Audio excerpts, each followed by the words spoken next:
الحمد لله وكفى وسلام على عباده الذين اصطفى عما بعد أعوذ بالله من الشيطان الرجيم بسم الله الرحمن الرحيم ولكن كونوا ربانيين بما كنتم تعلمون الكتاب وبما كنتم تدرسون وقال سبحانه تبارك وتعالى في مقام آخر إنما يخشى الله من عباده العلماء وقال النبي صلى الله تبارك وتعالى عليه وسلم العلماء ورثة الأنبياء وقال النبي صلى الله عليه وسلم خيركم من تعلم القرآن وعلمه رواہ البخاری او کما قال النبی صلی اللہ علیہ وسلم۔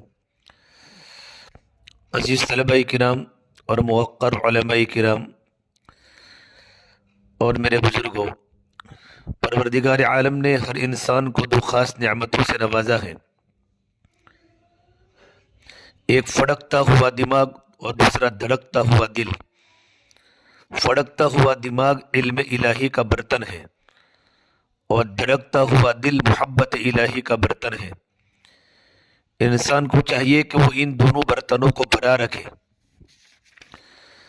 اگر دل عشق الہی سے بھر جائے لیکن دماغ علم سے خالی ہو تو انسان پھر بھی گمراہ ہو جاتا ہے۔ خالص عشق تو انسان کو بدعات سکھاتا ہے، جبکہ علم اس کے اندر توازن پیدا کرتا ہے۔ اور اگر دماغ علم سے بھر جائے اور دل عشق سے خالی ہو تو پھر بھی انسان گمراہ ہو جاتا ہے، خود پسندی اور تکبر کا شکار ہو جاتا ہے۔ شیطان کے پاس علم تو تھا مگر کیوں گمراہ ہوا؟ اس لیے کہ اس میں تھی اور اس نے کہا تھا انا خیر من، کہ میں ان سے بہتر ہوں آدم علیہ السلام سے۔ شیطان کو اس عجیب خود پسندی نے راندے درگاہ بارگاہ الہی سے بنا دیا تھا۔ پہلے دور کے لوگوں میں اور آج کے دور کے لوگوں میں تین واضح تبدیلیاں نظر آتی ہیں۔ پہلی بات تو یہ ہے کہ ہمارے اسلاف، ہمارے بڑے اللہ تبارک و تعالیٰ کی معرفت کے حصول کے لیے دن رات فکر مند رہتے تھے، جبکہ آج کا انسان کائنات کی معرفت حاصل کرنے کے لیے فکر مند رہتا ہے۔ سائنسدار کمپیوٹر اسکرین کے سامنے بیٹھے رہتے ہیں تاکہ کہکشاؤ، نظام شمسی اور سیاروں کے بارے میں کائنات کی معرفت پا سکے۔ نمبر دو، دوسری تبدیلی یہ دیکھنے میں آ رہی ہے، ہماری اسلاف جتنی محبت، جتنی محنت اپنی آخرت کو بنانے کے لیے کرتے تھے، جتنا مجاہدہ، آج کا انسان اس درجے کی محنت اپنی دنیا کو بنانے کے لیے کر رہا ہے۔ وہ دن رات دنیا کے پیچھے بھاگتا پھر رہا ہے۔ دنیا اس کے دل میں ایسی رچ بس چکی ہے کہ دن میں تو انسان دکان کے اندر ہوتا ہے لیکن رات کے وقت دکان انسان کے اندر ہوتی ہے۔ انہی سوچوں اور خیالوں میں اس کی رات بسر ہو جاتی ہے۔ پوری رات دل میں دکان اور کاروبار بسا ہوتا ہے۔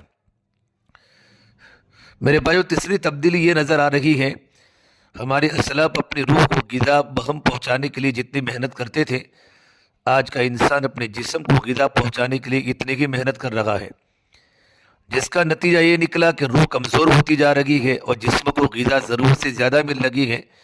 پہلے زمانے میں لوگ کم کھانے کی وجہ سے مرتے تھے اور آج کے دور میں انسان زیادہ کھانے کی وجہ سے مر رہا ہے۔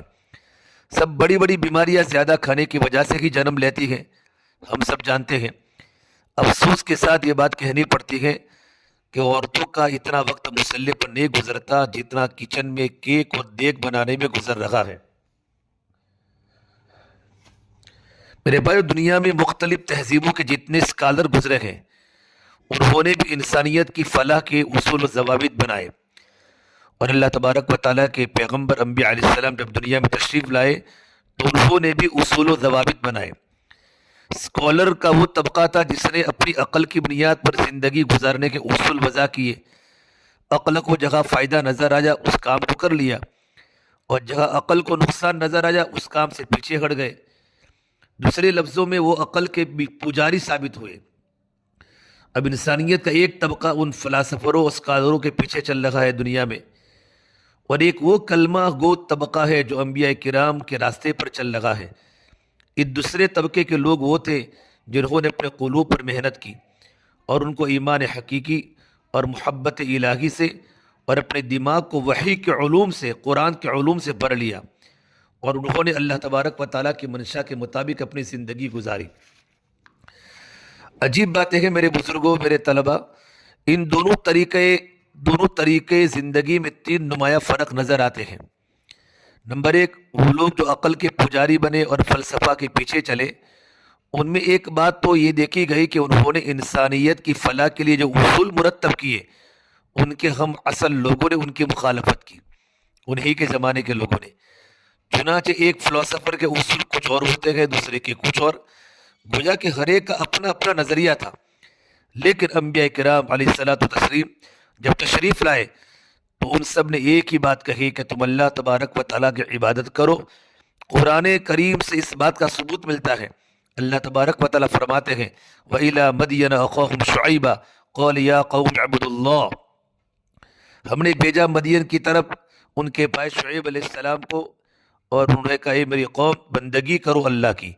وَإِلَىٰ ثَمُودَ أَخَاهُمْ صَالِحًا قَالَ يَا قَوْمِ اعْبُدُوا اللَّهَ، اور سمود کی طرف بھیجا قوم سمود کی طرف ان کے بھائی صالح علیہ السلام کو، اور انہوں نے دعوت دی اے میری قوم ایک اللہ کی بندگی کرو۔ سب انبیاء کرام علیہ الصلوۃ والتسلیم نے اپنے سے پہلے نبیوں کی تصدیق کی۔ جس نظریے کا پرچار وہ کرتے تھے، ہم بھی اسی نظریے پر کاربن ہیں۔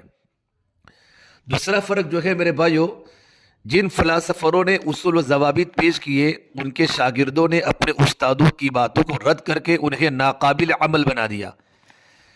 جیسے کمیونزم ایک طریقے زندگی تھا، لیکن 70 سال کے بعد خود کمیونزم پر چلنے والے لوگوں نے ہی لینن کے مجسموں کو سڑکوں پر گھسیٹا کہ اس آدمی نے ہمیں غلط راستے پر لگایا تھا۔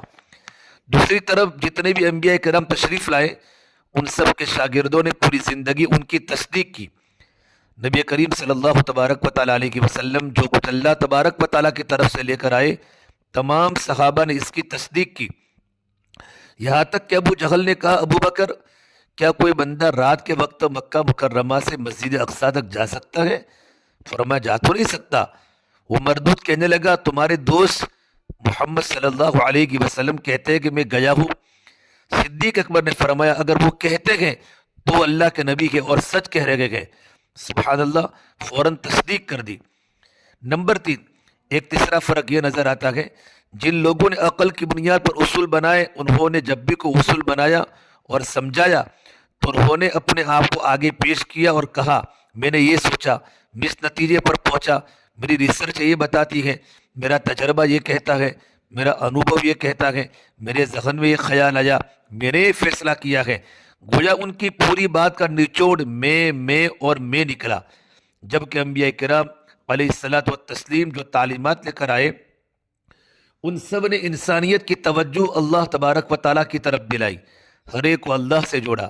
انہوں نے اپنی بات کو مقدم نہیں کیا، بلکہ اللہ کے میسیج کو، اللہ کے پیغام کو مقدم کیا، اور فرمایا اللہ تبارک و تعالیٰ نے یہ فرمایا، اللہ تعالیٰ نے یہ نازل کیا، میری طرف اللہ کا یہ پیغام آیا، اللہ نے مجھے یہ حکم دیا۔ یعنی ان تمام تعلیمات میں انبیاء کرام علیہ الصلوۃ والتسلیم نے انسانیت کو اللہ کے در پر پہنچایا۔ الحمدللہ، جس دین پر بھائیوں بزرگوں جس دین پر ہم کاربن ہیں، یہ تمام ادیان عالم کا نچوڑ اور خلاصہ ہے۔ جیسے دودھ سے مکھن کو نکال کر کہتے گئے یہ سارے دودھ کا نچوڑ ہے، اسی طرح یوں سمجھیے شریعت محمدی صلی اللہ علیہ وسلم بھی تمام شریعتوں کا نچوڑ ہے۔ یہ ایسی نعمت ہے جس کے بارے میں اللہ نے فرمایا الیوم اکملت لکم دینکم واتممت علیکم نعمتی ورضیت لکم الاسلام دینا۔ آج کے دن میں نے تمہارے لیے دین کو مکمل کر دیا، اور میں نے یہ نعمت تم پر کھل کر دی، اور میرے دین اسلام تم کو پسند کر کے دیا۔ سبحان اللہ میرے بھائیو، خود اللہ تبارک و تعالیٰ اسے نعمت قرار دیا۔ قربان جائے اس پروردگار کی فیاضی پر کہ اس نے ہم جیسے گنہگار مسکینوں کو شریعت پر عمل کرنے کی توفیق عطا فرمائی۔ عزیز طلبہ، یہ ایک کامل شریعت ہے۔ اس شریعت کو جاننے کے لیے علم حاصل کرنا پڑتا ہے، علم کے بغیر شریعت کا پتہ نہیں چلتا۔ یہ جتنے مدرسے کے طلبہ ہیں، سارے کے سارے دور و دراز سے یہاں سے اپنے وطن کو، اپنے ماں باپ کو چھوڑ کر یہی اللہ کی صفت علم کو حاصل کرنے کے لیے پہنچے گئے کہ علم کے بغیر نہ شریعت کا پتہ چلتا ہے، اور علم کے بغیر نہ اللہ کی معرفت ہمیں ملتی ہے۔ محسن انسانیت حضرت محمد مصطفیٰ صلی اللہ تبارک و تعالیٰ علیہ وسلم نے فرمایا الناس معادن، انسان کانے ہے، کانے۔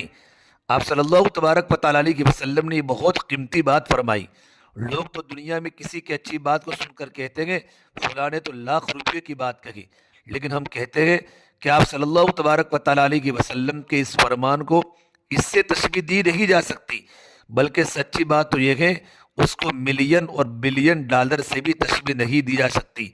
کان زمینی خزانے کو کہتے ہیں، کہیں سونے کی کان ہوتی ہے، کہیں تانبے کی، کہیں لوہے کی کان پائی جاتی ہے، لیکن یورینیم کی کان پائی جاتی ہے کہیں تو۔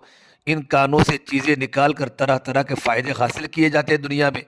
اللہ کے نبی صلی اللہ تبارک و تعالیٰ علیہ وسلم نے انسانوں کو کانوں کے ساتھ اس لیے مشابہت دی، ہر انسان کے اندر اللہ تبارک و تعالیٰ نے استعداد، کوالٹی اور صفات کے خزانے رکھ دیے گئے، جسے کانوں میں سے چیز خود نکالنی پڑتی ہے، اسی طرح انسان اپنی محنت سے ان چھپی ہوئی صفات اور صلاحیتوں کو بیدار کر سکتا ہے، کیونکہ ہر بندے میں صلاحیتیں ہوتی ہیں، اس لیے کسی بندے کو بھی کم نظر سے نہیں دیکھنا چاہیے۔ یہ مدرسے کے جو طلبہ آپ ہیں، آج کے اساغر ہیں، آپ کل کے اکابر ہیں، یہ سیکھنے کا زمانہ ہے، صلاحیت کو بنانے کا زمانہ ہے۔ حدیث پاک میں ہے خیارکم فی الاسلام خیارکم فی الجاہلیہ اذا فقہوا، تم میں سے اسلام میں وہ بہتر ہے، وہ بندہ بہتر ہے جو جاہلیت میں بہتر تھا، جب وہ دین کی سمجھ کو حاصل کرے، دین کا فقہ حاصل کرے، جب وہ اسلام کی طرف آ کر نیک بنیں گے تو دین میں سے بھی تم سے آگے نکل جائے گی، ان کو فقاہت مل جائے گی، ان کو سمجھ مل جائے گی۔ اس لیے ابتدا میں جو ڈاکو کا لیڈر ہوگا، جو توبہ کرے گا تو نیکیوں میں بھی دوسروں سے آگے بڑھ جائے گا، کیونکہ اس کے اندر قیادت کی صلاحیت موجود ہوتی ہے۔ اس کی مثال ہم یہ سمجھ پیش کر سکتے ہیں، ایک بیج کے اندر درخت بننے کی صلاحیت موجود ہوتی ہے۔ بڑ کا درخت کتنا بڑا ہوتا ہے، وڈلا کا درخت، لیکن اس کا بیج میٹر کے دانے سے بھی چھوٹا ہوتا ہے۔ اتنے چھوٹے سے بیج میں اتنا بڑا درخت بننے کی صلاحیت موجود ہوتی ہے، لیکن ہر بیج درخت نہیں بنتا، صرف وہ بھی درخت بنتا ہے جس کو زرخیز زمین، پانی اور حفاظت کرنے والا مالی ملتا ہے، ورنہ کئی بیج زمین میں پڑے پڑے ضائع ہو جاتے ہیں۔ اسی طرح انسانوں کی خوابیدہ صلاحیتیں تب بیدار ہوتی ہیں جب ان کو نیک صحبت مل جاوے، مدرسے کا ماحول مل جاوے، کوئی اچھا استاد اور مربی مل جاوے جو اسے موقع بموقع گائیڈ کرتا رہے۔ نمبر 2، مدرسے کے اصول و ضوابط کی پابندی کرنے والے بنے اور علم کو یکسوئی کے ساتھ حاصل کرے اور نیک علماء کی صحبت میں رہے۔ شاپیق رحمۃ اللہ ایک بہت بڑے بزرگ گزرے ہیں، انہوں نے ہندی زبان میں ایک عجیب شعر لکھا۔ اس شعر کی بنیاد امام ربانی حضرت مجدد الفسانی رحمۃ اللہ علیہ کی یہ بات بنی کہ انہوں نے فرمایا ہر انسان ولی بالقوہ ہے، یعنی اللہ تعالیٰ نے ہر انسان کو اتنی صلاحیت دے رکھی ہے کہ اگر وہ ان کو بروئے کار لائے تو اللہ تعالیٰ کا ولی بن سکتا ہے، مگر ولی بالفعل بننے کے لیے محنت کی ضرورت ہوتی ہے۔ وہ محنت کوئی بھی کر سکتا ہے، اس لیے کوئی اللہ کا خاص ولی بنتا ہے۔ شاپیق اپنا تخلص بیکا لکھتے، انہوں نے شعر لکھا، بیکا بیکا کوئی نہیں ہردی گٹڑی لعل، گیرا کھول نہ جان دے ترت فرن کنگال۔ بیکا کوئی بھی بھوکا نہیں ہے، ہر ایک کے پاس لعل و جواہر ہے، یہ اپنی گٹڑی کی گیرا کو کھولنا نہیں جانتے، اس لیے بیچارے کنگال پھرتے ہیں۔ واقعی اللہ تعالیٰ نے ہمارے اندر میرے بھائیو صلاحیت رکھی ہے، ہم ان صلاحیتوں کو بیدار نہیں کرتے، اس لیے کنگال زندگی گزارتے ہیں۔ ان خوابیدہ صلاحیتوں کو بیدار کرنے کے لیے عزیز طلبہ علم کی ضرورت ہے، جس کے لیے آپ یہاں آئے ہیں۔ اسے دین اسلام کا علم حاصل کرنا ہر مسلمان مرد اور عورت پر لازم کر دیا گیا۔ فرائض کا علم حاصل کرنا فرض ہے، واجبات کا علم حاصل کرنا واجب ہے، سنت کا علم حاصل کرنا سنت ہے۔ علم کا حاصل کرنا اس لیے ضروری ہے، انسان کے ساتھ ہر وقت تو مفتی نہیں ہوتا کہ اس سے پوچھ کر کام کرے گا، ضروریات دین کا علم تو ہر صورت حاصل کرنا چاہیے۔ البتہ اگر کوئی مکمل دین کا علم حاصل کر لے تو نور علی نور ہے، یہ اللہ تعالیٰ کی نعمت ہے، جس کو چاہیے عطا کر دے۔ انسان کی سمجھ کب بیدار ہوتی ہے اور اس میں فقاہت کب پیدا ہوتی ہے؟ اس کا جواب یہ ہے جب اس کا دل سنورتا ہے تب اس کے اندر فقاہت اور سمجھ پیدا ہوتی ہے۔ اس لیے قرآن کریم اللہ فرماتے ہیں لہم قلوب یعقلون بہا، ان کے دل ہوتے جو ان کو عقل سکھاتے۔ اللہ تعالیٰ نے گویا عقل کو قلب کا تابع بنایا گیا۔ ہمارے معاشرے میں دل سنوارنے کی جو درسگاہ ہے ان کو خانقاہ کہتے ہیں۔ یہ خانقاہ کسی عمارت کا نام نہیں ہوتا بلکہ شخصیات کا نام ہوتا ہے، وہ لوگ جنہوں نے اپنی مشائخ کی خدمت میں وقت گزارا اور ان سے تربیت پائی، پھر ان مشائخ نے ان کے علم اور عمل کے اندر جوڑا اور ظاہر و باطن کے اندر فرق کو ختم کرتے دیکھا تو انہوں نے تصدیق کر دی، اب یہ بندہ سچ کی زندگی گزار رہا ہے، اب یہ بندہ تربیت پا چکا ہے، اب یہ دوسروں کو اللہ اللہ سکھانے کے قابل ہے۔ اس شخصیت کا نام خانقاہ ہوتا ہے۔ آج میرے بزرگوں، یونیورسٹیوں میں، کالجوں میں بھی تعلیم ملتی ہے اور خانقاہوں میں بھی تعلیم ملتی ہے، مگر دونوں میں فرق ہے۔ یونیورسٹی عمارت کا نام ہوتا ہے اور خانقاہ کوئی عمارت نہیں ہوتی بلکہ ایک چلتی پھرتی یونیورسٹی ہوتی ہے۔ یونیورسٹیوں میں خاص وقت کے لیے تعلیم دی جاتی ہے، لیکن ان خانقاہوں میں 24 گھنٹے تعلیم ہوتی ہے، اور جو طلبہ ان خانقاہوں میں آ کر رہتے ہیں وہ 24 گھنٹے کے اسٹوڈنٹ ہوتے ہیں۔ یہ مدرسہ دین ہو یا رات، اپنے استاد سے، اپنے شیخ سے دین سیکھ رکھے ہوتے ہیں۔ یونیورسٹیوں کا کورس چند سالوں کا ہوتا ہے، مثلا ڈاکٹر چند سالوں میں ڈاکٹر بن جاتا ہے اور اسے چھٹی ہو جاتی ہے، لیکن خانقاہوں کا کورس ایسا ہے کہ ساری عمر چھٹی نہیں ملتی۔ انسان کو ایک کورس پوری زندگی میں قبر میں جانے تک کرنا پڑتا ہے۔ اسے کسی کو پوچھا، گویا امام احمد بن حنبل کو کسی نے پوچھا کہ علم کی انتہا کتنی ہے، تو کہا من المہدی الی اللحدی، علم کو حاصل کرتے رہو گہواری سے لے کر قبر کے گھڑے تک، موت تک میں اور آپ طالب علم ہے۔ یہ خانقاہ ایسی ہے کہ انسان کو فائدہ مند علوم سے فائدہ حاصل کرنے والا بنا دیتی ہے، اور ان کا جو نقصان کا پہلو ہوتا ہے اس سے بچا لیتی ہے۔ جیسے جسم کے اندر معدہ، جو غذا ہم کھاتے ہیں اس میں کچھ غذا تو وہ ہوتی ہے جو جسم کے لیے فائدہ مند ہوتی ہے، اور معدہ ان غذا کو خون بنا کر جسم کے مختلف اعضاء کو بیچ دیتا ہے۔ لیکن میرے عزیز طلبہ، جو چیزیں نقصان دہ ہوتی ہیں ان کو پیشاب پاخانہ بنا کر خارج کر دیتا ہے۔ گویا غذا کا وہ پہلو جو فائدہ مند تھا اس کو حاصل کر دیا، اور جو نقصان دہ تھا اس سے بچا لیا۔ مدرسوں میں، خانقاہوں میں بھی یہی ہوتا ہے۔ انسان جو علم حاصل کرتا ہے اس کا فائدہ مند پہلو یہ ہے اس کے دل کے اندر عبادت کا شوق پیدا ہو جائے، اخلاص پیدا ہو جائے، خشوع و خضوع پیدا ہو جائے، اور نماز کو اچھے انداز کے ساتھ پڑھنے والا بن جائے، دین کے مٹنے کا درد اس کے دل میں پیدا ہو جائے۔ یہ سب فائدے اسے حاصل ہوتے گئے، مگر اس کا ایک نقصان کا وہ پہلو بھی ہے۔ جب کسی بندے کے اندر علم آتا ہے تو پھر اس کے اندر میں آ جاتی ہے۔ علم کی صفت تعلی ہے اور اس کا ہاضمہ دعوت ہے، جو علم اللہ تبارک و تعالیٰ کی صفت ہے۔ پھر انسان اگر اس کی تربیت نہیں ہوتی تو خود پسندی اور تکبر کا شکار ہو کر اپنی علمیت کو منوانے کی کوشش کرتا ہے۔ ہم چوما دیگر نیس کے مصداق، اس کے ذہن میں یہ بات ہے کہ میرے جیسا کوئی مدرسے میں نہیں، میں جیسا پڑھاتا ہوں، جیسا میں پڑھتا ہوں۔ یہود کے اندر علم زیادہ تھا، اس لیے انہوں نے سوچنا شروع کر دیا کہ نحن ابناء اللہ و احباؤہ، کہ ہم تو اللہ کے بیٹے اور اللہ کے محبوب ہیں۔ انہوں نے بات تکبر کی وجہ سے کہی، چنانچہ اللہ فرماتے ہیں سأصرف عن آیاتی الذین یتکبرون فی الارض بغیر الحق، میں پھیر دوں گا ان کو اپنی آیتوں سے جو تکبر کرتے ہیں زمین میں ناحق، کیونکہ تکبر ایک نقصان دہ چیز ہے۔ اس لیے خانقاہوں میں علم کے فائدہ مند پہلو کو تو انسان پر لاگو کر دیا جاتا ہے، مگر اس تکبر اور خود پسندی کو اس کے اندر سے نکال دیا جاتا ہے جس سے انسان کو فائدہ ہو جاتا ہے۔ تکبر اور خود پسندی کا نکلنا بہت مشکل ہے۔ آج تو لوگ ایک اچھا خواب دے کر اپنے معتقد بن جاتے ہیں اور فیصلہ کر لیتے ہیں کہ ہم بڑے پہنچے ہوئے ہیں، حالانکہ وہ کبیرہ گناہوں کے مرتکب ہو رہے ہوتے ہیں۔ شیطان ان کبیرہ گناہ کے ارتکاب کی طرف توجہ نہیں دلاتا بلکہ انہیں اپنا معتقد بنا دیتا ہے۔ انسان اللہ والوں کی خدمت میں آ کر اس نقصان وہ پہلو سے محفوظ ہو جاتا ہے۔ ارے میرے طلبہ، امام ربانی حضرت مجلد حسانی رحمۃ اللہ علیہ نے لکھا ہے انسان مدنی الطبع پیدا کیا گیا ہے، یعنی اکیلے رہنا پسند نہیں کرتا بلکہ مل جل کر رہنا پسند کرتا ہے۔ جب مل جل کر رہیں گے تو پھر ایک دوسرے کے حقوق بھی لاگو ہوں گے۔ اس سے انسان دوسروں کے ساتھ ایسی معاشرت رکھے کہ وہ حسد، کینہ، تکبر اور دیگر اخلاق رذیلہ سے بچ جائے۔ اس مقصد کے لیے اسے تربیت کی ضرورت ہوتی ہے۔ یاد رکھیں، اچھی صفات خود بخود انسان کے اندر آتے نہیں اور برے صفات خود بخود اندر آ جاتے ہیں۔ مثال کے طور پر اگر آپ فیصلہ کریں کہ آج کے بعد مجھے جھوٹ نہیں بولنا، تو اس کا مطلب یہ نہیں کہ آج کے اس فیصلے کے بعد آپ کو یہ چیز حاصل ہو گئی ہے، نہیں، بلکہ چونکہ عادت بنی ہوئی ہے اسے بے اختیار زبان سے جھوٹ نکل جائے گا۔ میں ایک چھوٹی سی بات بتاؤں، کوئی آدمی فون پر یہ کہہ دے کہ میں 1 سیکنڈ میں آیا، یہ حقیقت میں جھوٹ ہے، لیکن انسان اس کو خود نوٹ نہیں کرتا۔ اچھا، اگر وہ کسی کی نشاندہی پر نیت بھی کر لے کہ آئندہ میں نہیں کہوں گا، تو پھر بھی کہہ بیٹھے گا کیونکہ عادت بن چکی ہے۔ اس سے ثابت ہوتا ہے کہ جو چیزیں عادت بن چکی ہو اس کو چھوڑنا کوئی آسان کام نہیں ہوتا۔ اس لیے استاد کی ضرورت ہوتی ہے، مربی کی ضرورت ہوتی ہے جو اسے سمجھائے کہ اس وقت آپ ایک غلطی کر رہے ہیں۔ اسی تربیت کا نام تزکیہ ہے، اور خانقاہوں میں یہی تربیت دی جاتی ہے۔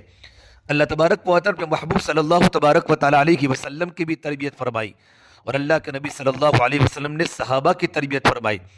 آپ صلی اللہ تبارک و تعالیٰ علیہ وسلم کے تربیت کرنے کے مختلف انداز تھے۔ کبھی صحابہ کرام سے کوئی ناپسند بات سرزد ہو جاتی تو آپ صلی اللہ علیہ وسلم کے چہرے انور پر ناگواری کے آثار ظاہر ہوتے تھے، جس کی بنیاد پر صحابہ کرام سمجھ لیتے تھے کہ حضور ناراض ہے۔ نمبر 2، بسا اوقات آپ صلی اللہ تبارک و تعالیٰ علیہ وسلم کوئی بات دیکھتے تھے تو خاموشی اختیار فرماتے۔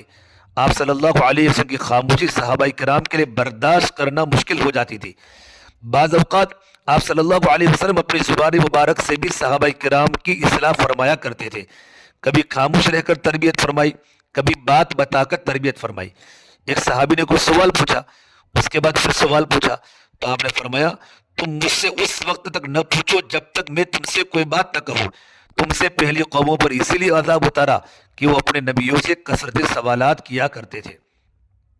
کبھی آپ صلی اللہ تبارک وسلم درخت کی ٹہنی ہلائی، اور جب پتے گرے تو سمجھا کہ جو آدمی نماز پڑھتا ہے اس کے گناہ اس طرح جڑ جاتے ہیں جس طرح پتجھڑ کے موسم میں درخت کے پتے جڑ جاتے ہیں۔ کبھی کسی کو نہر کی مثال دے کر سمجھایا، اگر کسی کے گھر کے سامنے نہر ہو اور اس میں 5 دفعہ غسل کرے تو کیا اس کے بدن پر میل کچل رہے گا؟ صحابہ کی جماعت نے عرض کیا، نہیں یا رسول اللہ۔ فرمایا اسی طرح جو انسان 5 وقت نماز پڑھتا ہے وہ بھی گناہوں کی میل کچل سے پاک ہو جاتا ہے۔ تو عزیز طلبہ، اللہ تعالیٰ نے اپنا پیغام انبیاء کرام کے دلوں پر نازل فرمایا۔ اللہ فرماتے ہیں فَإِنَّهُ نَزَّلَهُ عَلَىٰ قَلْبِكَ، بے شک اس نے قرآن کریم کو نازل کیا اپنے آپ کے قلب پر۔ تو وحی کا تعلق دل کے ساتھ ہوتا ہے، عقل کے ساتھ نہیں ہوتا۔ وحی کا تعلق دل کے ساتھ ہوتا ہے کیونکہ وحی دلوں پر اترتی ہے، وحی کا تعلق عقل سے نہیں ہے۔ ہم نقل کے تابع ہیں، عقل کے تابع نہیں ہے۔ اس لیے جو علوم انسان کو قلب کے ذریعے سے ملے گے وہ ٹھوس اور پکے ہیں، اور جو علوم انسان کو عقل کے ذریعے سے ملتے ہیں وہ پختہ نہیں ہوتے۔ ایک بات کے بعد عقل دوسری بات سوچتی ہے، پھر تیسری بات سوچتی ہے، لہذا انسان عقل کے اوپر اپنی زندگی کی بنیاد نہیں باندھ سکتا۔ عزیز طلبہ، انبیاء کرام علیہ الصلوۃ والتسلیم علوم دینیہ دوسرے انسانوں کو سکھائے۔ انہوں نے اس پیغام خداوندی کی وضاحت فرمائی لِتُبَيِّنَ لِلنَّاسِ مَا نُزِّلَ إِلَيْهِمْ، تاکہ آپ بیان کر دے لوگوں کے سامنے وہ جو کچھ جو ان کی طرف نازل کیا گیا۔ اس لیے علوم صداقتوں و سچائیوں پر مبنی ہے۔ قرآن و حدیث کے علوم جو اللہ تعالیٰ نے اپنے بندوں تک پہنچائے ہیں، ان سچائیوں کی تعلیمات کے مطابق زندگی گزارنے والے لوگ ہمیشہ کامیاب رہتے ہیں۔ ان الہامی علوم سے فائدہ اٹھانے کے لیے انسان کو اپنے آپ کو ستھرا کرنا پڑتا ہے تاکہ گناہوں کی میل کوچل اتر جائے۔ جب تک انسان کا من ستھرا نہ ہو اسے علوم فائدہ نہیں دیتے۔ چنانچہ جب اللہ کے نبی صلی اللہ تبارک و تعالیٰ علیہ وسلم تشریف لائے تو آپ کے مقاصد میں ایک مقصد یہ بھی تھا وَيُزَكِّيهِمْ، آپ ان کو صاف ستھرا فرمائیں گے۔ اسی حکم کی بنا پر نبی کریم صلی اللہ تبارک و تعالیٰ علیہ وسلم نے صحابہ کرام کی جماعت کا تزکیہ فرمایا۔ یہ تزکیہ ہم میں سے ہر ایک کے لیے حاصل کرنا انتہائی ضروری ہے۔ جب انسان کا تزکیہ ہو جاتا ہے تو پھر یہ علوم انسان کے اندر اپنے اثرات چھوڑتے ہیں، قلب کے اندر ایمان بڑھتا ہے، محبت الہی بڑھتی ہے، خوف خدا بڑھتا ہے، خشیت الہی بڑھتی ہے، اس کا دل سنور جاتا ہے، ایسا کہ انسان کامیاب زندگی گزارتا ہے۔ عزیز طلبہ، قرآن مجید کی ایک آیت میں ایمان والوں کی 2 نشانیاں بتلائی۔ اب ہم ان نشانیوں کو اپنی زندگی میں تلاش کریں۔ پہلی نشانی بتلائی انما المؤمنون الذین اذا ذکر اللہ وجلت قلوبهم، بے شک ایمان والے بندے وہ ہیں جن کے سامنے اللہ تعالیٰ کا تذکرہ کیا جاوے تو ان کے دل فڑک اٹھتے ہیں۔ وجلت قلوبهم، جیسے محبوب کا نام سن کر بندہ متوجہ ہو جاتا ہے اور اس کی کیفیت بدل جاتی ہے، اسی طرح مومن بھی اللہ تعالیٰ کا نام سن کر فڑک اٹھتا ہے۔ ایک دم بھی محبت چھپ نہ سکی جب تیرا کسی نے نام لیا۔ اب ہم یہ نشانی اپنی زندگی میں تلاش کرنے کی کوشش کرتے ہیں۔ جب ہمارے سامنے پروردگار عالم کا نام لیا جاتا ہے تو کیا ہم اپنے قلب میں اس کی حرارت محسوس کرتے ہیں؟ اور اگر پرواہی نہیں ہوتی تو اس کا مطلب یہ ہے ہمارے اندر وہ کیفیت ابھی کامل درجے کی پیدا نہیں ہوئی۔ عزیز طلبہ، یہ طے شدہ بات ہے، جس بندے نے بھی کلمہ پڑھا اس کے دل میں اللہ کی محبت ضرور ہے، لیکن اس محبت کو بڑھا کر ہم نے شدید تر بنانا ہے، کیونکہ اللہ فرماتے ہیں والذین آمنوا اشد حبا للہ، ایمان والوں کو اللہ سے شدید محبت ہوتی ہے۔ اللہ نے کہا وَإِذَا تُلِيَتْ عَلَيْهِمْ آيَاتُهُ زَادَتْهُمْ ایمانا، یہ دوسری علامت ایمان والوں کی بتائی، جب ان کے سامنے قرآن پاک کی آیات تلاوت کی جاتی ہے تو ان کا ایمان بڑھتا ہے۔ کیا یہ کیفیت ہمیں بھی حاصل ہے؟ 24 گھنٹے قرآن کریم کی تفسیر ہوتی ہے، قرآن کا درس ہوتا ہے، قرآن کی قرات ہوتی ہے، ہم قرآن کریم کو خود پڑھتے ہیں تو ہمارے اوپر اس کے اثرات ہوتے ہیں کہ ہمارے ایمان میں ترقی ہوئی۔ یہ بات بڑے افسوس سے کہہ رہا ہوں، ایک قاری صاحب اپنے حالات بتا کہہ رہے تھے، جب میں بچوں کو پڑھا رہا تھا تو عین سبق سننے کی حالت میں میری شہوت بری نظر ایک بچے پر پڑ رہی تھی۔ آخر اس کی کیا وجہ ہے؟ ایسا کیوں ہو رہا ہے؟ حالانکہ اللہ تعالیٰ فرماتے ہیں جہاں قرآن پڑھا جائے وہاں رحمت اترتی ہے۔ اب وہ بندہ جس نے فجر سے پہلے کلاس لینے شروع کی اور پھر فجر کے بعد سے لے کر عشاء تک مختلف وقفوں سے بچوں کو اللہ کا قرآن پڑھایا، خود بھی پڑھا، بچوں سے بھی سنا، اور ایک وقت میں درجنوں بچوں کی قرآن پڑھنے کی آواز اس کے کانوں میں جاتی رہی، تو دن کے 12-14 گھنٹے اللہ کی رحمتوں کے جھرمٹ میں بیٹھا رہا۔ ایسے بندے کا دل تو بالکل دھل جانا چاہیے تھا، اس پر نفس و شیطان نے غلبہ کیوں کیا اور اس پر قرآن کریم کی تلاوت کا اثر کیوں نہ ہوا؟ ہمارے مشائخ نے اس کا جواب دیا ہے، یہ قرآن مجید کی تلاوت کے وقت اللہ کی رحمتوں کے اترنے میں تو کوئی شک نہیں، مگر ان کا دل ان رحمتوں کو جذب نہیں کر رہا ہوتا۔ دیکھو ایک بات، ایک مثال سے سمجھ میں آئے گی، جب بچہ پیدا ہوتا ہے تو اگر آپ اس کو پہلے دن بھینس کا دودھ پلا دیں تو اس کا معدہ اسے برداشت نہیں کر سکے گا، اس کا پیٹ خراب ہو جائے گا اور اسے اسہال کی تکلیف ہو جائے گی، جلاب ہو جائے گا۔ اس لیے بچوں کو یا تو ماں کا دودھ پلایا جائے یا تو بکری کا دودھ پلایا جائے۔ ہمارے یہاں گائے کا دودھ پلاتے ہیں کیونکہ بکری کا دودھ بہت ہلکا اور پتلا ہوتا ہے، اسے بچہ اسے برداشت کر لے گا، اور جوان ہو کر بھینس کا 1 کلو دودھ بھی برداشت کر لے گا۔ کیا مطلب ہے کہ شروع میں جو اس کی استعداد کمزور تھی، اس لیے اسے کسی ہلکی پھلکی چیز کی ضرورت تھی۔ جب ہلکی غذا ملتی رہی اور وہ پرورش پاتا رہا تو پھر اس کے اندر استعداد بڑھتی گئی، حتیٰ کہ اس کے اندر گائے کا دودھ جذب کرنے کی صلاحیت پیدا ہو گئی۔ پھر جب بڑھتے بڑھتے وہ جوان ہو گیا تب اس کے اندر بھینس کا دودھ برداشت کرنے کی صلاحیت پیدا ہو گئی۔ بالکل اسی طرح قرآن مجید کے انوارات ثقیل ہے۔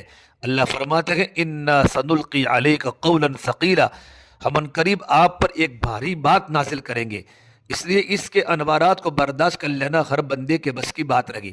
ہمارے مشائخ فرماتے ہیں بزرگ، ذکر اللہ کے انوارات بہت لطیف ہوتے ہیں، جو بندہ اللہ کا ذکر کرتا ہے اس کا قلب گناہوں کے میل کی وجہ سے جتنا بھی گندا ہو کر ذکر کے انوارات کو قبول کر لیتا ہے، اس ذکر اللہ سے اس کے قلب کی نورانیت بڑھتی رہتی ہے، حتیٰ کہ ایک وقت ایسا آتا ہے کہ اس کا قلب لا الہ الا اللہ کے انوارات قبول کرنے کے قابل بن جاتا ہے۔ لا الہ الا اللہ کا ذکر کرتے کرتے انسان کی کیسی کیفیت بن جاتی ہے، جب وہ قرآن مجید کے انوارات سے بھی فیض پانا شروع کر دیتا ہے، اب اس کے دل کی روحانیت اتنی بن چکی ہوتی ہے کہ قرآن سن کر فڑک اٹھتا ہے۔ اسی طرح ہمارے مشائخ کے کانوں میں جب قرآن مجید کی تلاوت کی آواز آتی تھی تو ان کی کیفیت بدل جاتی تھی، وہ آیات سن کر فڑک اٹھتے تھے۔ کئی تو ایسے حضرات بھی تھے کہ وہ یہ دعائیں مانگتے تھے، اللہ ہم سورہ زلزال پوری سن سکے۔ ابھی شروع کی جاتی تھی تو چند آیات کے بعد ان پر بے ہوشی طاری ہو جاتی تھی، وہ غش کھا کر گر جاتے تھے اور کئی دنوں کے بعد انہیں ہوش آتا تھا۔ اللہ کے نبی صلی اللہ تبارک و تعالیٰ علیہ وسلم نے ایک بار تہجد کی نماز میں ایک آیت پڑھی، ان لدینا انکالا وجحیما وطعاما ذا غصۃ وعذابا علیما، ہمارے پاس البتہ بیڑیا ہے اور آگ کا ڈھیر اور کھانا گلے میں اٹکنے والا اور دردناک عذاب۔ آپ صلی اللہ تبارک و تعالیٰ علیہ وسلم کے پیچھے عمران بن حسین صحابی ہیں کھڑے تھے، انہوں نے آیت سنی، اسی وقت گر کر اپنی جان دے دی۔ ان حضرات کو اتنا خوف خدا ہوتا تھا۔ سیدہ عائشہ صدیقہ پوری رات یہ آیت پڑھتی رہی، وَبَدَا لَهُم مِّنَ اللَّهِ مَا لَمْ يَكُونُوا يَحْتَسِبُونَ، اور نظر آئے ان کو اللہ کی طرف سے جو خیال بھی نہ رکھتے تھے۔ وہ حضرات قرآن مجید کے انوارات سے فیض پاتے تھے، پھر ان کے آنسو جاری ہو جاتے تھے، قرآن اس کی تصدیق کر رہا ہے۔ وَإِذَا سَمِعُوا مَا أُنزِلَ إِلَى الرَّسُولِ تَرَىٰ أَعْيُنَهُمْ تَفِيضُ مِنَ الدَّمْعِ حَزَنًا تفیض من الدمع مما عرفوا من الحق، سورہ مائدہ کی آیت ہے۔ اور جب سنتے ہیں اس کو جو اترا رسول پر تو آپ دیکھیے ان کی آنکھیں ابلتی ہیں آنسوؤں سے، اس بات سے کہ انہوں نے حق بات کو پہچان لیا۔ عزیز طلبہ، کیا آج میری اور آپ کی کیفیت ہے؟ اگر یہ ہماری کیفیت نہیں ہے تو یہ اس بات کی نشاندہی ہے ابھی ہمیں محنت کرنے کی ضرورت ہے۔ 9 سال کا کورس پورا کرنے کا نام علم نہیں ہے۔ اگر قرآن پڑھتے سنتے ہوئے ہمارے اندر شہوات زائل نہیں ہو رہی تو اس بات کی علامت ہے ابھی بھی ہمیں اپنے دل کو صاف کرنے کی ضرورت ہے۔ کسی روحانی ڈاکٹر سے اپنا چیک اپ کرانے کی ضرورت ہے۔ اگر نہیں کروائیں گے تو ان نجاستوں کو اپنے ساتھ قبر میں لے کر جائیں گے۔ سیدنا عمر رضی اللہ تعالیٰ عنہ حدیث جبرائیل کے راوی ہے، وہ فرماتے ایک صاحب اللہ کے نبی کی خدمت میں آئے، ان کے کپڑے سفید تھے اور بالے کالے بال تھے، چہرہ تر و تازہ تھا۔ وہ حضور کی خدمت میں اس طرح بیٹھ گئے کہ انہوں نے اپنے گھٹنے اللہ کے نبی کے گھٹنوں کے ساتھ اتحیات کی شکل میں بٹھا کر ملا دیے، اور انہوں نے آ کر آپ صلی اللہ تبارک و تعالیٰ علیہ وسلم نے سوال کیے۔ پہلا سوال کہ عمل ایمان کیا ہے؟ اللہ کے نبی نے اس کا جواب دیا صدقت۔ پھر اللہ کے نبی نے اس کا جواب دیا، پھر وہ کہنے لگے صدقت جبرائیل، تم نے سچ کہا اے اللہ کے نبی، آپ نے سچ فرمایا۔ ہمیں حیرانی ہوئی، ایک تو سوال پوچھ رہا ہے اور پھر جواب ملنے پر جواب کی تصدیق بھی کر رہا ہے جیسے پہلے ہی جواب کا پتہ ہے۔ دوسرا سوال پوچھا عمل اسلام کیا ہے؟ تو اللہ کے نبی صلی اللہ تبارک و تعالیٰ علیہ وسلم نے اس کا بھی جواب دیا۔ پھر وہ کہنے لگا آپ نے سچ فرمایا، ہمیں اور حیرانی ہوئی۔ تیسرا سوال پوچھا عمل احسان کیا ہے؟ تو آپ صلی اللہ علیہ وسلم نے اس کو جواب دیا ان تعبد اللہ کأنک تراہ فإن لم تکن تراہ فإنہ یراک، ایک ہے تو اللہ کی عبادت ایسے کر جیسے کہ تو اسے دیکھ رہا ہے، اور اگر تو ایسا نہیں دیکھ سکتا تو یوں سمجھ کر کہ اللہ تعالیٰ تو تجھے دیکھ رہا ہے۔ انہوں نے اس جواب کی بھی تصدیق کی، صدقت یا رسول اللہ، اور چلے گئے۔ صحابہ کرام رضی اللہ عنہم ان کی گفتگو سے حیران تھے، یہ بندہ قریب کا ہی لگتا ہے، کیونکہ اس کے کپڑوں اور بدن کے آثار دور آنے والے کے نہیں تھے، کپڑے بالکل صاف ستھرے تھے، مگر چونکہ ہم میں سے اسے کوئی جانتا نہیں، اسے قریبی کیسے ہو سکتا ہے؟ اور اگر یہ دور سے آیا گیا تو اس کے کپڑوں اور چہروں پر گردہ کے نشان کیوں نہیں؟ اس زمانے میں کوئی کاریں تھوڑی تھی، گھوڑوں پر سفر تھا، اونٹوں پر سفر تھا، مٹی بہت تھی تو کپڑے میلے ہوتے تھے، گرد و غبار ہوتا تھا۔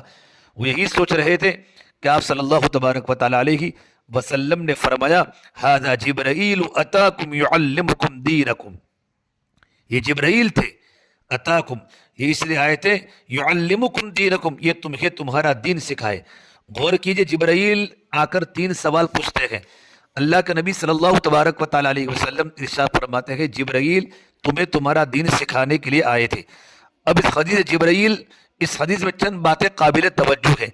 پہلی بات تو یہ ہے کہ جبرائیل علیہ السلام اپنی مرضی سے نہیں آئے، کیونکہ فرشتوں کی صفت ہے لا یعصون اللہ ما امرہم ویفعلون ما یؤمرون، اللہ ان کو جو حکم کرتا ہے اس کی نافرمانی نہیں کرتے، اور وہی کچھ کرتے ہیں جن کا ان کو حکم دیا جاتا ہے۔ معلوم ہوا حضرت جبرائیل علیہ السلام خود نہیں آئے تھے بلکہ انہیں اللہ تبارک و تعالیٰ نے بھیجا تھا۔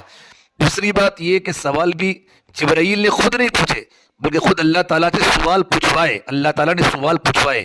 پروردگار عالم نے پسند کیا کہ صحابہ کرام کو ان باتوں کا پتہ چل جائے، اس لیے اللہ تعالیٰ نے جبرائیل علیہ السلام کو ایک ذریعہ بنا دیا۔ تیسری بات یہ کہ اللہ کے نبی صلی اللہ تبارک و تعالیٰ علیہ وسلم نے ارشاد فرمایا یہ جبرائیل تمہیں تمہارا دین سکھانے کے لیے آئے تھے، اس کا مطلب یہ کہ تینوں سوال دین ہے۔ اس سے معلوم ہوا مل احسان والی کیفیت حاصل کرنا بھی دین ہے، یہ دین سے باہر کی کوئی چیزگی ہے، جو اسے دین سے باہر کی چیز سمجھے گا اس کا دین ادھورا رہ جائے گا۔ دین اس وقت تک کامل ہوگا جب ایمان، اسلام اور احسان تینوں کی کیفیت حاصل ہوگی۔ عزیز طلبہ، اب آپ اپنی نمازوں پر غور کریں۔ حدیث پاک میں دو کیفیتیں بیان کی گئی، یا تو اس طرح عبادت کرو جیسے تم اللہ کو دیکھتے ہو، یا پھر یوں کرو جیسے اللہ تمہیں دیکھتے ہیں۔ اگر ہماری نماز میں نہ تو پہلی کیفیت ہے نہ ہی دوسری کیفیت، تو پھر ہم کیسی نمازیں پڑھتے پھر رہے ہیں؟ معلوم ہوا کہ ہماری نمازوں نہ پہلی والی حالت پر ہے نہ ہی دوسری حالت والی ہے۔ پھر تیسری حالت والی نمازیں کیسے قبول ہوگی؟ جو دنیا کے خیالات سے بھری ہوئی ہوگی۔ ہمیں اپنی نمازوں پر محنت کرنے کی ضرورت ہے، یا تو ہمیں مشاہدہ کی کیفیت حاصل ہو جائے، اگر وہ حاصل نہیں ہوتی تو کم از کم مراقبہ کی کیفیت ہی حاصل ہو جائے۔ جیسے ہمارے اسلاف اپنی نمازوں پر خوب محنت کیا کرتے تھے۔ شاہ اسماعیل شہید رحمۃ اللہ علیہ نے ایک مرتبہ 100 رکعتیں صرف اس لیے پڑھی تاکہ ماں سوا کے خیال کے بغیر اللہ کی حکم نماز کو ادا کر سکے، مگر ان کے ہر دفعہ کوئی نہ کوئی خیال آ جاتا۔ 100 رکعتیں ادا کرنے کے بعد بڑے متفکر ہوئے کہ میں نے 100 نفل بھی پڑھے اور میں 1-2 رکعت بھی ایسی نہ پڑھ سکا جس میں باہر کا کوئی خیال نہ آیا ہو۔ چنانچہ سید احمد شکیل رحمۃ اللہ علیہ کی خدمت میں اپنے شیخ کی خدمت میں حاضر ہو کر عرض کیا، حضرت میں نے 100 رکعت اس نیت سے پڑھی کہ مجھے کم از کم 1-2 رکعت ایسی نصیب ہو جائے جس میں اللہ کے غیر کا کوئی خیال نہ آئے۔ مجھے ہر دفعہ کوئی نہ کوئی خیال آتا رہا، اب میں پریشان ہوں کہ میری نماز کیسے بنے گی۔ تو شاہ احمد شکیل رحمۃ اللہ نے فرمایا، اچھا تم تہجد میں ہمارے ساتھ کھڑے ہو کر نماز پڑھ لینا۔ چنانچہ شاہ اسماعیل شکیل رحمۃ اللہ علیہ نے سید احمد شکیل رحمۃ اللہ علیہ کے مصلی کے قریب آ کر تہجد کی نیت باندھ لی۔ ان کی صحبت کا یہ اثر تھا کہ ابھی پہلی رکعت کا سجدہ ادا نہیں کیا تھا کہ ان کی طبیعت میں رقت پیدا ہو گئی، پھر اتنا روئے کہ ان کے لیے نماز کا سلام پھیرنا مشکل ہو گیا۔ 100 رکعت اپنے طور پر پڑھی تو کچھ نہ بنا، اور طبیب کے پاس آ کر 2 رکعت کی نیت باندھی تو ایسا گریا طاری ہوا کہ سلام پھیرنا مشکل ہو گیا۔ تو یہ حضرات زندگی کے اعمال کو بنانا سکھاتے تھے۔ یہ ہے میرے بھائیو، ان دونوں کی قبریں بالاکوٹ کی پہاڑیوں پر ہیں۔ ہندوستان کی آزادی میں سکھوں سے مقابلہ کرتے کرتے دونوں اللہ کے راستے میں شہید ہو گئے۔ عزیز طلبہ، علماء کرام علوم نبوی کے وارث ہیں، مشائخ حضرات کیفیات نبوی کے وارث ہیں۔ ہمارے جو اساتذہ کے علماء یہ علوم نبوی کے وارث ہیں، اور ہمارے جو بزرگ مشائخ جو خانقاہوں میں پیر ہیں یہ کیفیات نبوی کے وارث ہیں۔ اگر کسی نے اللہ کے نبی کی توقل دیکھنی ہو تو کتابوں سے تھوڑا ملے گی، ان کو مشائخ کی زندگی میں دیکھنا پڑے گا۔ اگر ذوق دیکھنا ہو، اگر انقطاع المخلوق کو دیکھنا ہو، اگر محبت الہیہ کی کیفیت کو دیکھنا ہو، اگر اللہ کے نبی کے قلب اطہر کی کیفیت کا کوئی نمونہ دیکھنا چاہے تو اسے مشائخ کی صحبت اختیار کرنی پڑے گی، بزرگوں کی صحبت میں رہنا پڑے گا۔ کچھ ایسے خوش نصیب حضرات ہوتے ہیں جو علوم کے بھی وارث ہوتے ہیں اور کیفیات کے بھی وارث ہوتے ہیں، اللہ تعالیٰ ان کو حامل کامل بنا دیتے ہیں۔ ہمیں ایسا بننا ہے مدرسے کی 4 دیواری میں ہمیں بھی اللہ کے نبی کے نقش قدم پر چلتے ہوئے انابت اللہ کی کیفیت پیدا ہو جائے۔ ایک مدرسے کے 9 سالہ 10 سالہ 12 سالہ جو ہمارا مدرسے میں رہنا ہوتا ہے وہ کیفیات علم کو حاصل کرتے کرتے بن جانی چاہیے۔ یہ محنت کرنی پڑے گی۔ جو مدارس میں آئے تو ہمارا اصل مقصد یہی ہے، ہم نے یہاں سے فقط الفاظ پڑھ کر نہیں جانا، فقط علم پر مغفرت ہوتی تو پھر شیطان کی مغفرت ہم سے پہلے ہو جاتی، اس لیے کہ وہ ہم سے بڑا عالم ہے۔ معلوم ہوا فقط علم کی بات نہیں ہے، اس علم پر عمل کی بات ہے، اور عمل پر اخلاص کی بات ہے، تب جا کر علم کا اصل مقصود حاصل ہوتا ہے۔ اس کا بہترین طریقہ یہ ہے جب ہم اساتذہ کے سامنے پڑھنے بیٹھیں تو اس نیت سے بیٹھیں ہم نے جو کچھ پڑھنا ہے اس پر اخلاص کے ساتھ عمل کرنا ہے، اور ہم جو کچھ سنیں گے اس پر عمل کریں گے۔ یہ نہیں کہ ہم سارا علم پڑھ کر عالم بن لیں اور پھر اکٹھا عمل کر لیں گے فراغت کے بعد۔ اگر یہ نیت کر لیں گے تو شیطان کے بہکاوے میں آ جائیں گے، پھر شیطان عمل کی توفیق نہیں ہونے دے گا۔ عزیز طلبہ، یہ وقت بہت بڑا قیمتی ہے، تربیت کا زمانہ ہے، پڑھنے کا زمانہ ہے۔ اچھی طرح علم حاصل کرے اور اپنی دل کی کیفیات کو بناوے۔ کسی آدمی نے حضرت مولانا محمد قاسم صاحب نانوتوی رحمۃ اللہ سے پوچھا، حضرت دین کی جو کتابیں آپ نے پڑھی وہی کتابیں آپ کے دوسرے ساتھیوں نے بھی پڑھی، لیکن اللہ نے جو مرتبہ آپ کو دیا کہ وہ کسی اور کو نہیں دیا، اس کی کیا وجہ ہے؟ حضرت مولانا محمد قاسم نانوتوی رحمۃ اللہ علیہ نے عجیب جواب دیا کہ میرے ساتھیوں نے قرآن مجید کو اس نیت سے پڑھا ہم معارف قرآن کو جان لیں، حقائق قرآن مجید سے واقف ہو جائے، قرآن کریم کے نکات ہمیں ملے، اس لیے ان کو حقائق تو مل گئے مگر وہ نعمت نہ ملی جو اللہ نے مجھے عطا کی۔ اس نے پوچھا، حضرت آپ کو یہ نعمت کیسے ملی؟ فرمانے لگے جب بھی قرآن کو پڑھا ہمیشہ اس نیت سے پڑھا یہ اللہ تیرا غلام حاضر ہے، تیرا حکم جاننا چاہتا ہے، جس کو یہ اپنی زندگی میں عمل میں لے آئے۔ یہی چیز صحابہ کرام کے اندر تھی۔ سیدہ صدیق اکبر رضی اللہ تعالیٰ عنہ نے 2.5 سال کے اندر سورہ بقرہ مکمل کی، 2.5 سال میں۔ حالانکہ عربی زبان تو ان کی مادری زبان تھی، ان کے حافظے کتنے مضبوط تھے، ان کو نحو صرف کی ضرورت نہیں تھی، پھر 2.5 سال کیسے لگے؟ معلوم ہوا وہ حضرات ایک ایک آیت پڑھتے تھے اور اس پر عمل کرتے تھے، ادھر ان کی صورت مکمل ہوتی ادھر ان کا عمل اس صورت پر مکمل ہوتا تھا۔ کیا کبھی ہم نے اس نیت سے قرآن مجید کو کھولا؟ اس محنت کو کرنا چاہیے، اس محنت کو کیے بغیر وہ کمال حاصل نہیں ہو سکے گا جو ہمارے اسلاف کو حاصل تھا۔ زندگی کے اندر یہ نعمتیں حاصل کرنے کے لیے محنت کرنا تزکیہ اور احسان کی محنت کہلاتا ہے۔ قاری محمد طیب صاحب رحمۃ اللہ علیہ جو ہمارے بڑے بزرگوں میں تھے، دارالعلوم دیوبند میں تقریباً 50 سال ان کے والد صاحب اور خود نے 100 سال کا اہتمام سنبھالا ہے، بہت حسین و جمیل تھے، ان کی طبیعت میں نفاست بھی بہت تھی، وہ اچھے اور صاف کپڑے پہنتے تھے، دیکھنے والے حیران ہو کر کہتے تھے ما ھذا بشر ان ھذا الا ملک کریم، یہ تو کوئی انسان نہیں بلکہ معزز فرشتہ ہے۔ وہ اپنا واقعہ خود لکھتے ہیں کہ میں چھوٹی عمر میں ہی محتمم بن گیا، چھوٹی عمر اور محتمم، اس کی وجہ سے ان میں کچھ خود پسندی سی آ گئی تھی۔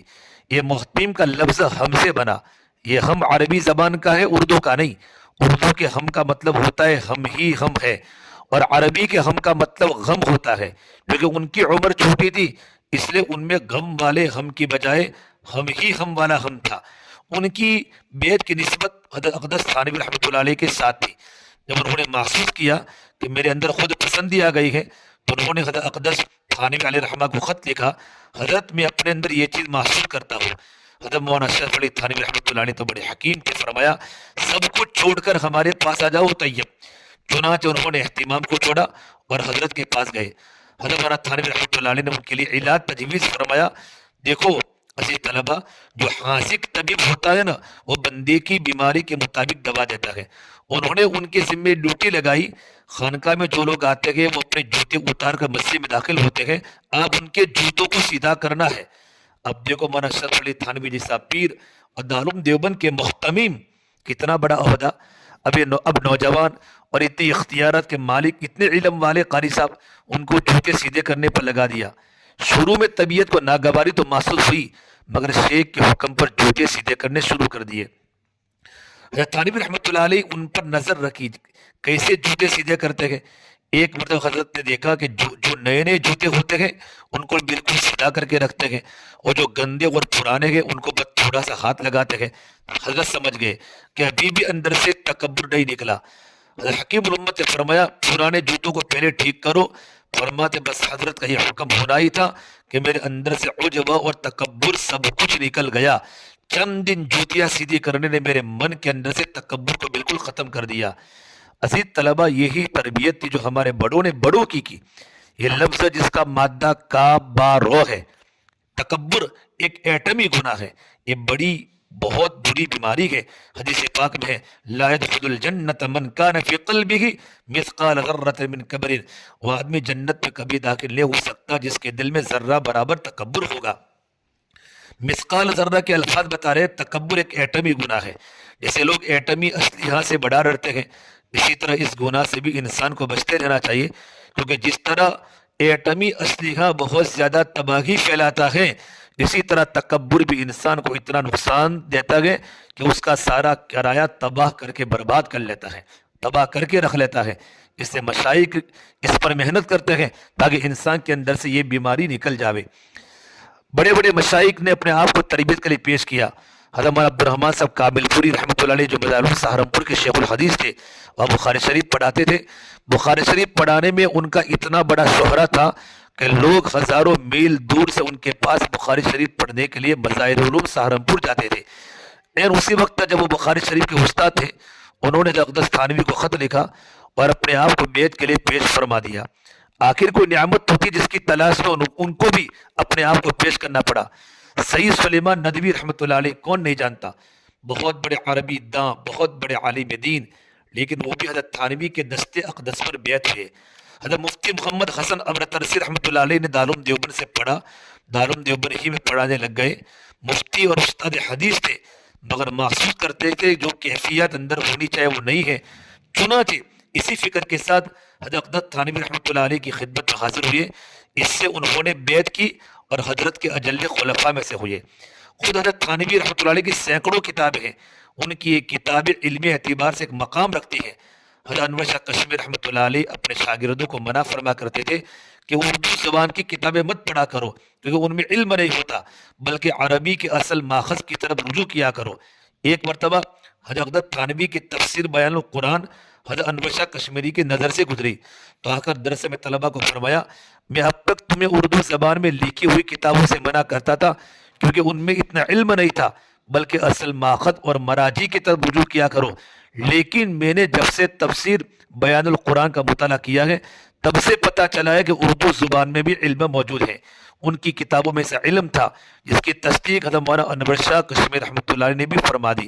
حضرت اقدس تھانوی رحمۃ اللہ علیہ اتنے کمالات کے باوجود حضرت حاجی امداد اللہ مہاجر مکی کی خدمت میں وہ کیفیات اور واردات حاصل کرنے کے لیے گئے جن سے انسان کے اندر ایمان بڑھتا ہے اور اس کے دل میں اللہ تعالیٰ کی محبت ٹھاٹھے مارتے ہیں۔ اسی کا نام عزیز طلباء تربیت ہے، تزکیہ ہے۔ یاد رکھیے، اگر کسی کو فلسفہ منطق پر ناز ہے تو مولانا قاسم نانوتوی رحمۃ اللہ علیہ کی زندگی کو دیکھے، اگر کسی کو اپنے قوت حافظہ پر ناز ہے تو مولانا انور شاہ کشمیر رحمۃ اللہ علیہ کی زندگی کو دیکھے، اگر کسی کو اپنی فقاہت پر ناز ہے تو مولانا رشید احمد گنگوئی رحمۃ اللہ علیہ کی زندگی کو دیکھے، اگر کسی کو اپنی اقامت دین کی کوششوں پر ناز ہے تو شیخ الہند رحمۃ اللہ علیہ کی زندگی کو دیکھے، اگر کسی کو تبلیغ دین پر ناز ہے تو مولی اللہ رحمۃ اللہ علیہ کی زندگی کو دیکھیں، اگر کسی کو اپنی تحریر پر ناز ہے تو اقدس تھانوی کی زندگی کو دیکھیں، اگر کسی کو اپنی تقریر پر ناز ہے تو امیر شریعت عطا اللہ صاحب بخاری رحمۃ اللہ علیہ کی زندگی کو دیکھیں، اگر کسی کو عربی دانی پر ناز ہے تو سید سلیمان ندوی کی زندگی کو دیکھیں، اگر کسی کو اپنی تدریس پر ناز ہے تو ہمارا حسین احمد مدنی نور اللہ مرقدہ کی زندگی کو دیکھیں۔ 18 سال تک مدینہ منورہ میں درس حدیث دیا، بالآخر تربیت پانے کے لیے حضرت رشید احمد گنگوئی رحمۃ اللہ علیہ کی خدمت میں حاضر ہوئے۔ یہ جتنے اکابر کے نام لیے وہ اپنے اپنے فن کے بڑے مشاہیر تھے، مگر انہوں نے تربیت پانے کے لیے مشائخ سے بیعت کی اور باقاعدہ ان کی صحبت میں وقت گزارا۔ اگر ان حضرات کو مشائخ کی صحبت میں وقت گزارنا پڑا تو اگر ہم بھی نعمتوں کو چاہتے ہیں تو ہمیں بھی اپنے آپ پر محنت کرنے کے لیے کچھ وقت گزارنا پڑے گا۔ علماء اور طلباء کو خاص طور پر ان مشائخ کی صحبت میں رہ کر تربیت پانی چاہیے۔ اللہ فرماتے ہیں کونوا ربانیین بما کنتم تعلمون الکتاب وبما کنتم تدرسون، تو بن جاؤ رب والے، کونوا ربانیین، کیونکہ تم کتاب کی تعلیم دیے ہو اور درس و تدریس کا کام کرتے ہو۔ یہ کونو امر کا صیغہ ہے، گویا اللہ حکمن فرماتے ہیں اے قرآن پڑھنے والو، اے میری کتاب پڑھنے والو تم اللہ کے اللہ والے بن جاؤ۔ معلوم ہوا کہ درس و تدریس کا کام کرنے والوں کو بہت زیادہ اس کی محنت کی ضرورت ہے، کیونکہ پروردگار عالم نے ان کو مخاطب کر کے حکم دیا ہے کہ تم اللہ والے بن جاؤ۔ اس سے ہمیں چاہیے کہ اپنے اندر اخلاص پیدا کرے اور ہم اپنے علم کا رنگ اپنے اوپر چڑھا لیں، تاکہ جو کچھ ہم نے پڑھا وہ چیز ہمارے اوپر اپنا رنگ ڈالے اور ہم اللہ کے رنگ میں رنگے جائیں۔ ہمیں چاہیے کہ ہم ہر معاملے میں اللہ کی طرف رجوع کریں، اور یہ رجوع بے اختیار ہونا چاہیے۔ یہ چھوٹے بچے کو ماں مارے تو وہ اماں پکارتا ہے، اگر اسے کوئی غیر مارے تو اماں پکارتا ہے، کوئی چیز مانگنی ہو تو اماں پکارتا ہے، کوئی چیز اس سے کوئی چیز چھینے تو اماں پکارتا ہے، گر پڑے تو اماں اور امی پکارتا ہے۔ جیسے اس بچے کے ذہن میں ماں کے ساتھ ایسا تعلق ہے، ہر غم اور خوشی میں اپنی ماں کو یاد رکھتا ہے، مومن کو چاہیے اس کا اللہ تعالیٰ کے ساتھ بھی ایسا تعلق ہو، ہر خوشی اور غمی میں، ہر قدم پر، ہر موڑ پر اس کی زبان پر اللہ کا ذکر جاری ہو، ہر وقت اپنے رب کی طرف رجوع کر رہا ہو۔ حضرت شاہ ولی اللہ محدث دہلوی نے اپنی کتاب میں لکھا ہے کہ میں حج پر گیا، جب میں مدینہ منورہ میں اللہ کے نبی صلی اللہ تبارک و تعالیٰ علیہ وسلم کی خدمت میں سلام پیش کرنے کے لیے مواجہ شریف پر حاضر ہوا روضے پر، تو میں نے خود دیکھا اللہ کے نبی کی قلب اطہر سے ایک نور آ رہا تھا، اور اس نور کی کرنیں باریک باریک سنہری داغوں کی شکل میں ان لوگوں کے دلوں پر پڑ رہی تھی جو حدیث پاک کی خدمت کرتے تھے، کیونکہ نبی کے وارث ہیں، یہ تھوڑی محنت پر بھی ان کی زیادہ پذیرائی ہوتی ہے، جلدی قبولیت حاصل ہو جاتی ہے۔ عزیز طلباء کرام، ہم سب کی ذمہ داری ہے اپنے علم کو نافع بنانے کی کوشش کریں اور علم پر عمل کرنے کی کوشش کریں۔ مدرسے کے زمانے کے اندر محنت کریں، جب وہ جتنی محنت کروں گے اللہ تبارک و تعالی ہمیں دے گا، اور ہماری زندگی کو صحیح بنانے کی ہمیں ضرورت ہے۔ ہمارے پاس علم تو ہوتا ہے لیکن علم کی نسبت نہیں ہوتی۔ نسبت اس نور کو کہتے ہیں جو اللہ کے نبی کے اقوال، اخبار اور افعال کو بنانے کی وجہ سے بندے کے سینے میں منتقل ہوتا ہے۔ اگر وہ نسبت کا نور آئے تو واضح فرق نظر آئے گا۔ جس کو وہ نسبت کا نور مل گیا اسے اللہ تبارک و تعالیٰ کی بارگاہ میں قبولیت نصیب ہو گئی۔ آپ جتنا علم پڑھ سکتے ہیں پڑھ لیں، اس کی کوئی حد نہیں۔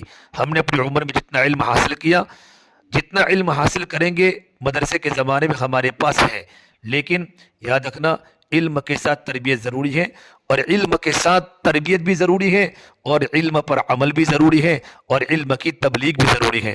فرمایا اللہ کے نبی صلی اللہ علیہ وسلم نے انما بعثت معلما، اللہ نے مجھے معلم بنا کر بھیجا، انما بعثت مبلغا، اللہ نے مجھے مبلغ بنا کر بھیجا، اس لیے ہماری ذمہ داری جتنے علوم ہمارے پاس ان علوم کی تبلیغ کرنا ہماری ذمہ داری ہے۔ ہر نبی نے اپنے علوم کو امت تک پہنچایا اور اپنی قوم کی فکر کی، اپنے قوم کے ساتھ رہے، قوم سے اختلاط کیا اور اس عجیب انداز سے افہام و تفہیم کے ذریعے اپنی قوم کو سمجھایا، ترغیب کا فضائل والا علم سے، بشارتوں والے علم سے اپنے قوم کو آگے بڑھایا۔ نبیوں کی محنت کی ترتیب ہوتی ہے، انی لکم ناصح امین، نبی خیر خواہ ہوتے ہیں۔ ہماری ذمہ داری ہے ہم پڑھنے کے زمانے میں یکسوئی سے علم حاصل کریں، اور عصر کے بعد جب چھٹی کا وقت ہوتا ہے، مدرسے کے اطراف میں جتنی دکانیں ہیں ہم دو دو کی تین تین کی جوڑی بنا کر ان کے سامنے بہت سے مسلمان ہیں جو کلمہ نہیں آتا ان کو کلمہ سکھاوے، نماز سکھاوے، اللہ کی بڑائی ان کے سامنے بولے، گناہوں سے بچنے کی تاکید کرے۔ اور اس کی مشق کے لیے میں نے آپ کو دو باتیں بتائی، ہمارے زندگی میں رنگ چڑھے اس کے لیے اللہ والوں کی صحبت میں جاوے، امت کا درد آ جائے اس کے لیے اللہ کے راستے میں وقت نکالے۔ اور مدرسے کے اندر ابھی ہمارا رمضان کی چھٹیاں 2 مہینے کی ہوتی ہیں، ہمارے اکابر نے تمام مدارس کا سفر کیا۔ ابن عباس میں جس وقت ہمارے اکابر آئے اس وقت آپ کے مدرسے کی تعطیلات تھی، اس لیے ہمارے جو طلبہ فارغ ہوتے ہیں جن کو عالمیت مکمل ہوتی ہے وہ سال اللہ کے راستے میں لگاوے، اور مشکات تک کے جو طلبہ ہیں وہ سالانہ چھٹیوں میں چلہ لگاوے۔ اس کے لیے ضروری ہے اپنی تربیت حاصل کرنا۔ بڑی تعداد میں علماء سال میں چل لگے ہیں، ایک فکر آتی ہے، کام کرنے کا ڈھنگ ملتا ہے، اور چونکہ عوام کے سر رہنے کی وجہ سے ان کی ناگواریاں، ان کی جہالت ہمارے سامنے آتی ہے، تو ہم میں صفت حلم بھی پیدا ہوتا ہے، صبر بھی پیدا ہوتا ہے۔ آپ نے جب کام شروع کیا ساری دنیا میں باطل تھا، بیت اللہ میں 360 بت تھے، اتنی باطل کی طاقت تھی، لیکن آپ کی محنت ہوئی، آپ پر ہزاروں قسم کی ناگواری آئی، آپ صبر کرتے رہے، لوگوں کے طعنے سنے، اور تکلیف اتنی ہی آپ نے فرمایا جتنی مجھے تکلیف اللہ کے راستے میں دی گئی اتنی کسی کو نہیں دی گئی، جتنا مجھے ڈرایا گیا، جتنی دھمکیاں مجھ پر آئی اتنی کسی نبی پر نہیں آئی۔ لیکن تربیت کرتے کرتے وہ دین آپ نے دیکھا کہ حجت الوداع کے موقع پر آپ کے ساتھ 1.25 لاکھ سے بھی زیادہ صحابہ کا مجمع تھا۔ یہ آپ کی محنت کا اثر تھا کہ صحابہ کرام کی وہ زندگیاں بنی، اور صحابہ کرام نبی والے غم کو لے کر پوری دنیا میں گئے اور ملکوں میں جا کر صحابہ نے قبریں بنائی۔ علامہ محمد امام شافعی، بلکہ امام شافعی نے ایک جگہ پر لکھا ہے کہ صرف مدینہ طیبہ کا جو قبرستان بقی ہے اور جنت المعلا جو مکہ میں ہے، 10,000 صحابہ کی قبریں، امام مالک فرماتے ہیں 10,000 صحابہ کی قبریں ملتی ہیں، باقی صحابہ کی قبریں ملکوں میں ملے گی۔ وہ علم کی نسبت کو لے کر اور ذکر کی نسبت کو لے کر وہ علم کی تبلیغ کے لیے دنیا میں گئے، بصرہ میں، کوفہ میں، عراق میں، مدائن میں، شام میں، اور نامعلوم افریقہ کے صحراؤں میں، صحابہ چائناؤں میں صحابہ کی قبریں بنی ہیں۔ جوان جوان بیویوں کو صحابہ نے چھوڑا، اور موتا میں ہزاروں صحابہ اور تعاون میں شہید ہو گئے۔ ابو عبیدہ بن جراح، مدینے کے بڑے عالم معاذ بن جبل کہاں ہے؟ اردن میں ہے، ان کا بیٹا عبد الرحمن اردن میں ہے۔ یمن میں حضور نے تبلیغ کے لیے ان کو بھیجا تھا، اور آپ نے عجیب عجیب باتیں بتائی تھی۔ طلبہ بہت وقت ہو چکا ہے، عصر کی اذان کا وقت ہے، ہم سب کی ذمہ داری ہمارے طلبہ 1 سال اللہ کے راستے میں لگاوے، اور 1 سال لگنے کی بنیاد پر بہت بڑی آپ کو کام کرنے کا طریقہ، کام کرنے کا رنگ آپ پر چڑھے گا۔ ایک تو آپ کا دل بنے گا اللہ والوں کی صحبت میں، اور اس کی وجہ سے آپ کی تھوڑی محنت پر نامعلوم مجمع کے مجمع اٹھیں گے۔ اللہ نے مولانا صاحب سے، مولانا عمر صاحب پالمپوری سے، مولانا ایشور رحمۃ اللہ علیہ سے کتنے بڑے بڑے کام دنیا میں لے، کام کرتے کرتے وہ لوگ قبروں میں چلے گئے، اور ملک کے ملک بدلے، قومیں کی قومیں بدلی، علاقے کے علاقے بدلے۔ ہمارے قریب میں وڈالے کے مولانا شریف ستاج رحمۃ اللہ علیہ 35 سال تک رمضان کی چھٹیاں ہوتی تھی، طلبہ کی جماعت کو لے کر جاتے تھے، کبھی گھر پر عید نہیں کی ہے، اور یہ کام کرتے کرتے اللہ کے پیارے ہو گئے۔ ان کے انتقال پر ہزاروں نوجوان دھاڑے مار کر رو رہے تھے۔ اسے عزیز طلبہ، ہمارے دورے کے جتنے طلبہ وہ کھڑے ہو جاؤ، ان کی ترتیب سال کی بنے گی، باقی طلبہ کرام چلے کے اب بتاؤ جتنے طلبہ ہے خاموش سے بیٹھے رہو، کھڑے ہو جاؤ۔